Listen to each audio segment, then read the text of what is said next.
आपला जो unit डायमेन्शनचा part सुरू आहे, युनिट्स अँड मेजरमेंट म्हणतात ऍक्च्युली याला. तर या चॅप्टर मध्ये मी तुम्हाला सांगतो बेसिक तीनच गोष्टी असतात. तीनच गोष्टी असतात. नंबर एक असते मेन म्हणजे डायमेन्शन्स, ज्याच्यावर प्रश्न परीक्षेत फिक्स असतो, तुम्ही पाहिलं. सेकंड पोर्शन असतो याच्यामध्ये सिग्निफिकंट फिगर्स आणि अप्रॉक्सिमेशन. आपण अप्रॉक्सिमेशन करत होतो आता.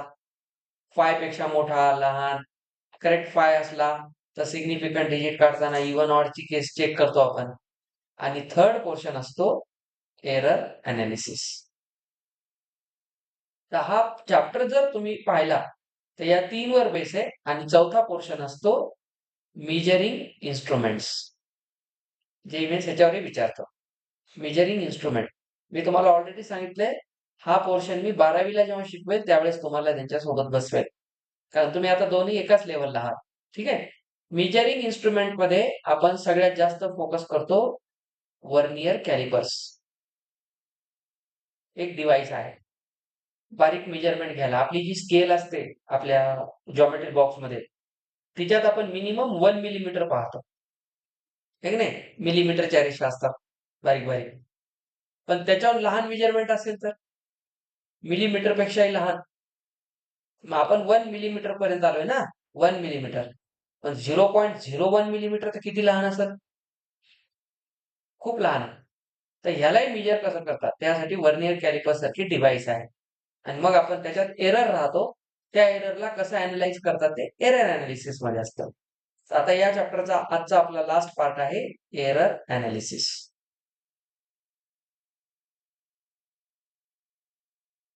Error analysis. चला,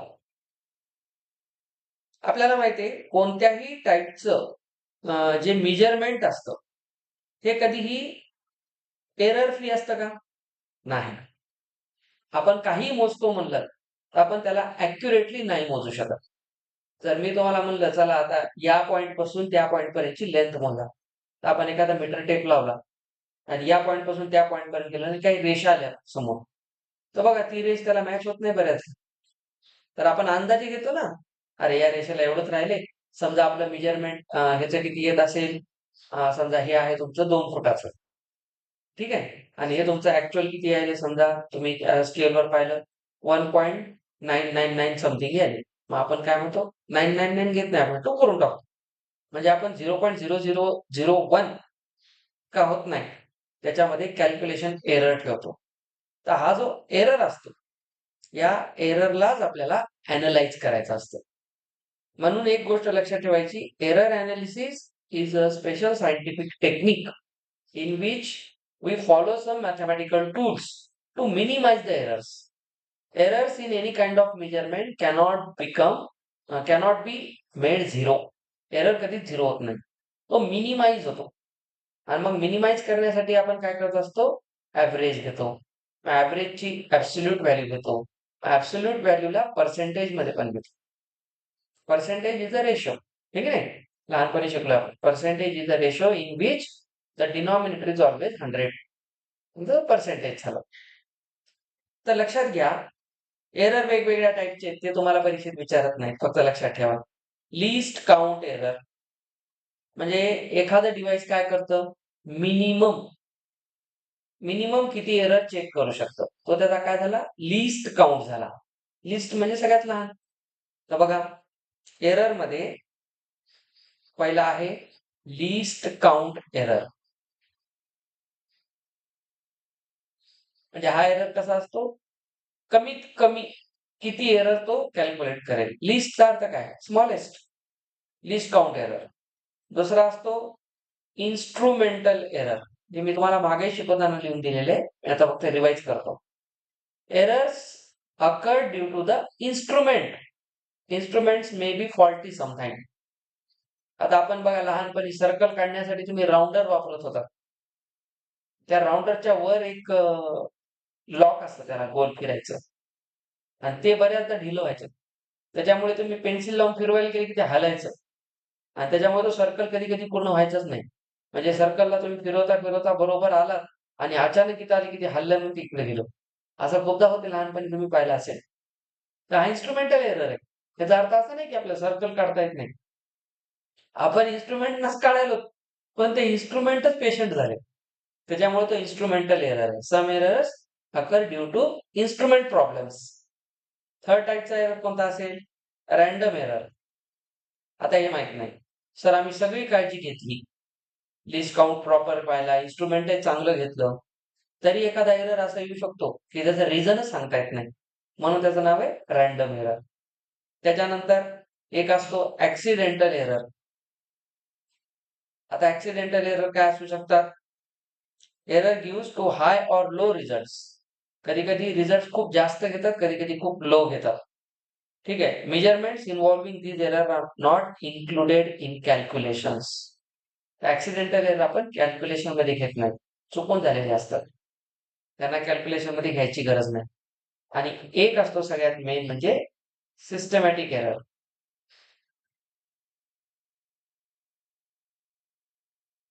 सिस्टमॅटिक एरर कुठल्या तरी सिस्टीम मध्येच आपण त्याला हे केलंय. Systematic errors are those errors that tend to be in one direction. म्हणजे एक तर तुम्ही एररला पाहताना फक्त पॉझिटिव्ह साईडनच पाहिला किंवा फक्त निगेटिव्ह पाहिला एकाच डायमेन्शननं. त्याचा ओव्हरऑल विचार नाहीये. त्या कॉन्सेप्टचा ओव्हरऑल आपण जोपर्यंत विचार करत नाही, तोपर्यंत त्याच्यातला एरर कोणता असेल? Systematic error. Means errors tending to a particular direction. Either it may be positive or negative only. तर ते सिस्टमॅटिक एरर्स असतात. बाकी काय असो, आपल्याला हे फक्त टाइप्स म्हणून झाले. पण ऍक्च्युअली जो आपल्या एक्झामचा पोर्शन असतो, त्यामध्ये पहिल्यांदा आपण शिकतो ॲब्सोल्यूट एरर. मी तुम्हाला याचं एक्झाम्पल घेऊनही शिकवलं होतं. छोटा कॉन्सेप्ट आहे. चॅप्टर इथं संपतो आपला. ॲब्सोल्यूट एरर काय असतो? ॲब्सोल्यूट एररमध्ये आधी आपण मीन काढतो. आपल्याला खूप सारे ऑब्झर्वेशन्स दिलेले असतात. म्हणजे आपण रीडिंग घेतली, एक्सपेरिमेंट केला. रीडिंग घेतली. मी जर एखाद्याचं मेजरमेंट ह्याचंच मेजरमेंट घ्यायचं ठरवलं आणि मला काय कळलं? मी मोजलं आणि मला याचं आन्सर किती आलं? असं समजा 1.8 आलं माझ्याकडून. मग मी काय म्हणलं, "हां, वेदांत तू येऊन एकदा मोज बरं." त्यानं अजून नीट लक्ष देऊन पाहिला, पण किंवा त्यानं लक्ष नाही दिलं, तर त्याचं मेजरमेंट 1.7 आलं. मग मी सोहमला बोलवलं. त्यानं आला, सरचं आणि याचं काहीतरी वेगळं यायलंय. मग सोहमनं थोडं जास्त लक्ष देऊन केलं, त्यानं 1.9 काढलं.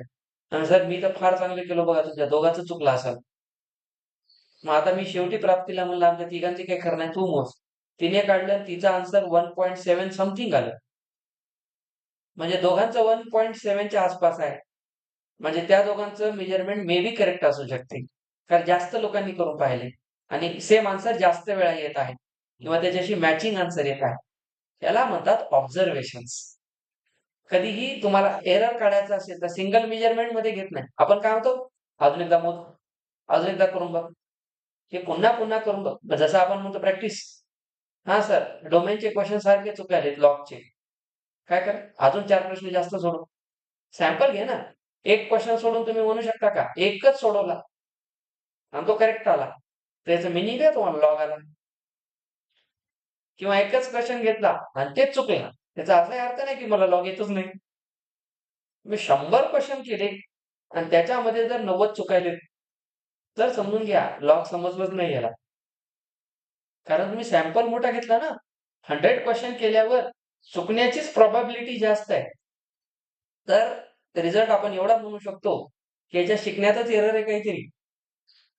हां, त्या क्लासमध्ये कोणालाच लॉग येत नसेल, तर मग तो टीचरचा फॉल्ट आहे. सिंपल आहे. असं नाही की तुमचाच असतो नेहमी आणि असं नाही की नेहमी माझाही असतो. ह्या पोरांना सवय असते स्वतः करायचं नाही सर्व ढकलून द्यायचं. ते टेंडन्सीच असते. ठीक आहे? Tendency, human tendency. तुम्ही स्वतःवर घेऊ नका. तुम्ही फार चांगले आहेत मला माहिती आहे. आता ऑब्झर्वेशन्स.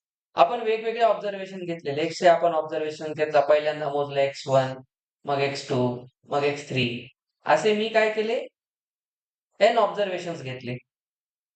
बघा, एकानं मोजलं, दुसऱ्यानं मोजलं, तिसऱ्यानं मोजलं, असं nth टाइम्स आपण मोजलं. त्याला ऑब्झर्वेशन्स म्हणतात. मग आता सगळ्याचं खरं करण्यासाठी मी काय म्हणतो, माझं 1.8 याचं 1.7 याचं 1.9 याचं 1.72. मग मी काय म्हणतोय, काम करू आपल्या चौघांची मेहनत वाया कशाला घालायची? आपल्या चौघांचा ॲव्हरेज काढू आधी. ठीक आहे? ॲव्हरेज काढू. मग मी काय घेणार या सगळ्या एक्सचं मीन घेणार. आपण एक्सचा मीन 10वीला शिकलो होतो, असा बार लिहित होतो. एक्स बार मीन असा काढतात. सो मीन काय सांगते, या सगळ्या ऑब्झर्वेशनला चुपचाप काय करा, ऍड करा आणि जेवढे नंबर ऑफ ऑब्झर्वेशन आहेत त्याने त्याला डिवाइड करा. ठीक आहे, हे झालं मीन. मग मी काय करतो, असे माझ्याकडे किती असतील याला लिहायची एक पद्धत काय, सिग्मा नोटेशन. तर मीन काढण्याची सिग्मा नोटेशन काय सांगते, वी आर ऍडिंग. कोणाला ऍड करतोय, सगळ्या एक्सला. कुठून, 1 पासून n पर्यंत. तर इथं मी 1 2 3 न लिहिता काय लिहितो, आय लिहितो. आणि मला माहिती आहे आय कुठून कुठपर्यंत आहे, 1 पासून n पर्यंत. आणि नंतर सर आम्ही n ने डिवाइड केलं, n तर एक नंबर आहे, कॉन्स्टंट नंबर सिग्माच्या बाहेर जातो. हे मी तुम्हाला आता मॅथ्स मध्ये शिकवेल, सिक्वेन्स अँड सिरीज चॅप्टर मध्ये. सिग्मा नोटेशन हे सगळं करायचंच आहे आपल्याला, त्याला सिग्मा नोटेशन म्हणतात. तर हे जे वर लिहिले ना ते असंच लिहिले, तुम्ही म्हणतात हे काय डेंजर लिहून ठेवलं. नीटचे स्टुडंट ह्याला पाहिजे की आधी दुरूनच पळतात, हे नको म्हणून. तसं नसते, हे वरच असं लिहितात. हे ॲब्रिव्हिएटेड फॉर्म आहे, मोठमोठ्या सिरीजला शॉर्ट मध्ये लिहितात. ठीक आहे, याला असं सिग्मा नोटेशन.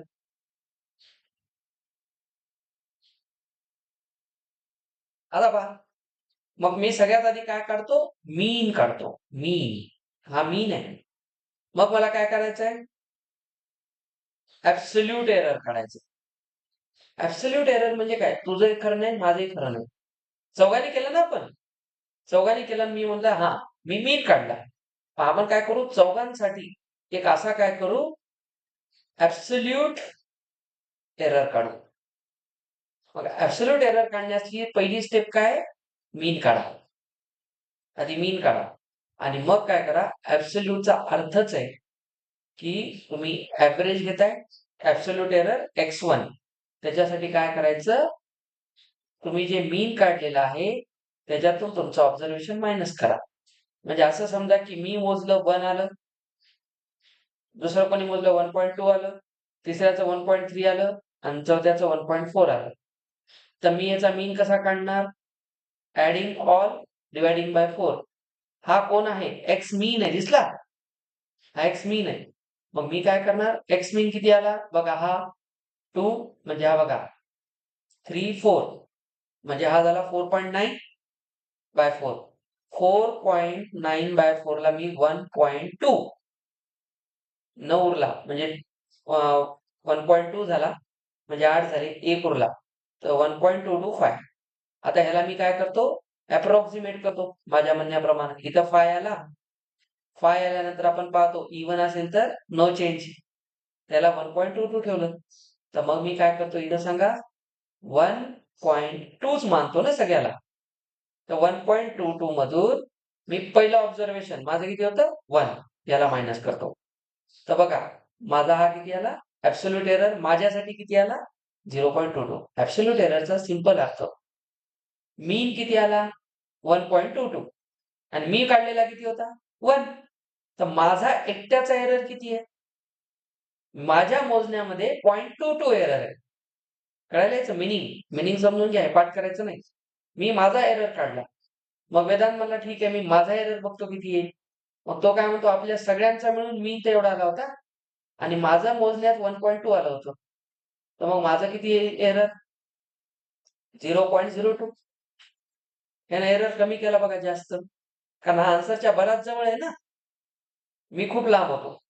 बघा 1.22 मधून 1.2 मायनस करा, आला 0.02.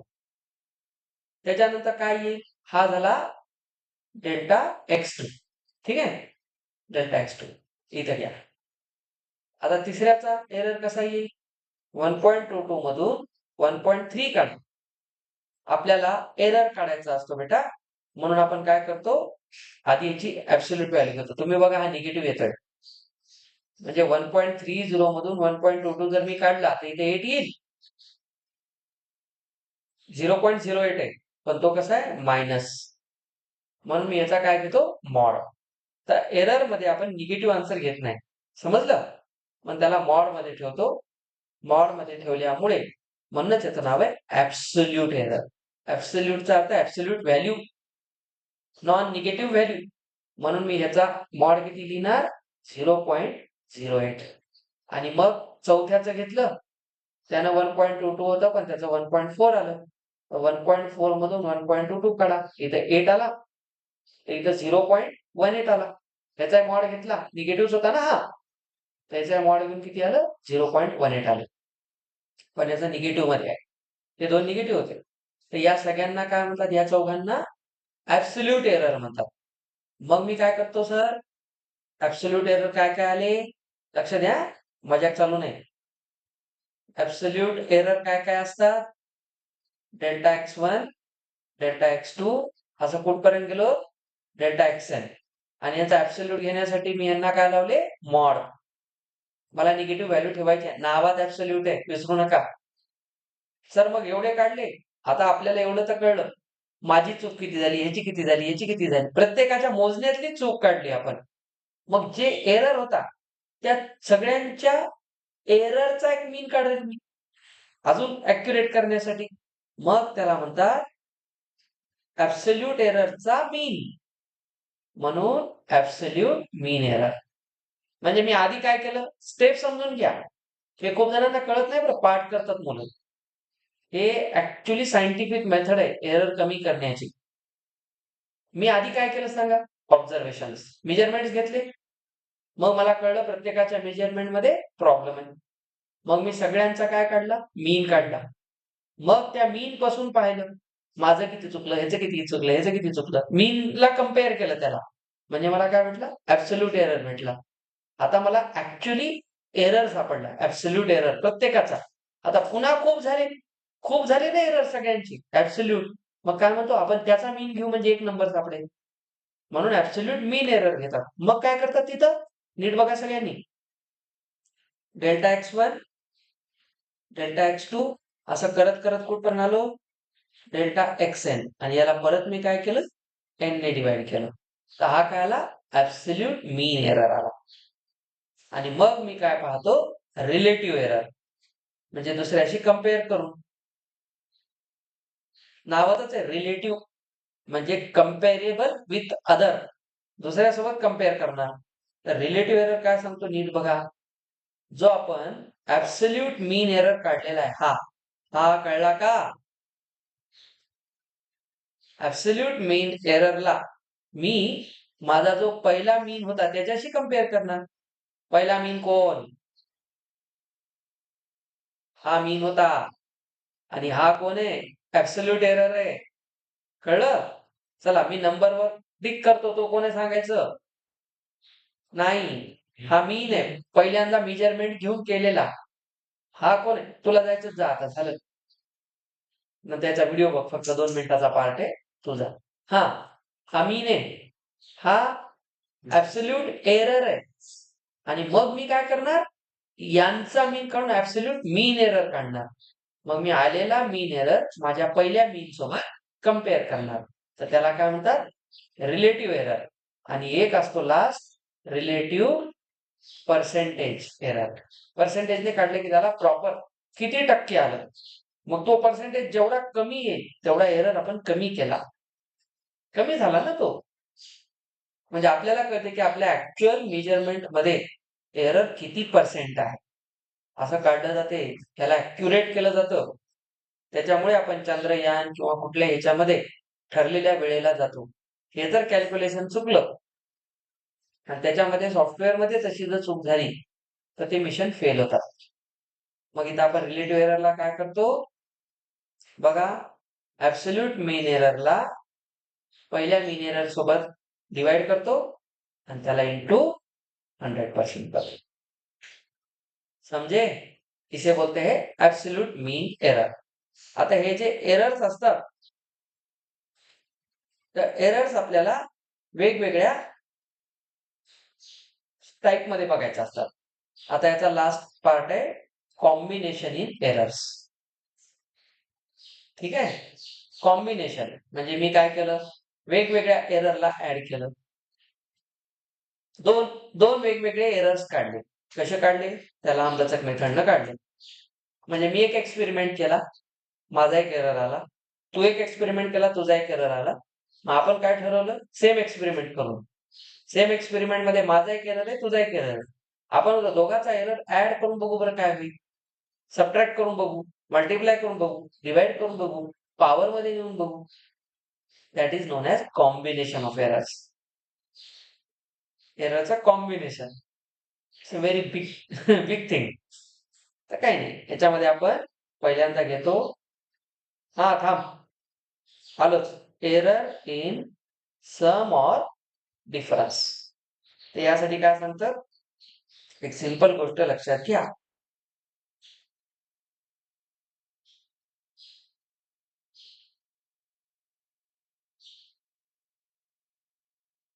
बघा, एकामध्ये एरर ए आहे, दुसऱ्यामध्ये बी आहे. दोन वेगवेगळे एरर्स आहेत. तर एक काम करू आपण, हे एरर उद्या नीट पाहू. म्हणजे आता हे डोक्याच्या वर जाईल तुमच्या, कारण ह्या 4 साठी 4 रूल आहेत. मला माहिती आहे, हेच समजायला बराच कंटाळा येतो. हा, आता तुमचे चेहरे पाहूनच कळलं मला. नको, ते अन्याय होईल माझ्यावर स्वतःवर.